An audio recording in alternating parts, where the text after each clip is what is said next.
Hello दोस्तों, कैसे हैं। उम्मीद करती हूँ कि आप लोग बहुत अच्छे होंगे। और ये देखो, अभी हम लोग तैयार हो गए हैं वीडियो बनाने के लिए। तो आप लोग कमेंट करके ज़रूर बताइएगा कि कैसी लगी हमारी वीडियो।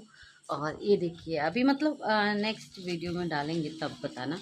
और यहाँ पे देखो हमारा कौन तैयार हो गया है।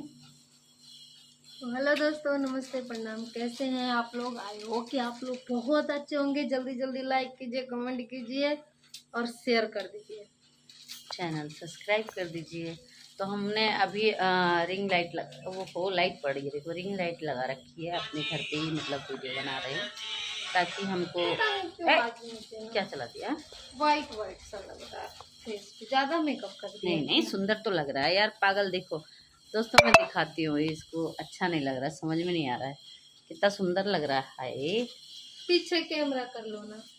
हाय हाय कर दीजिए।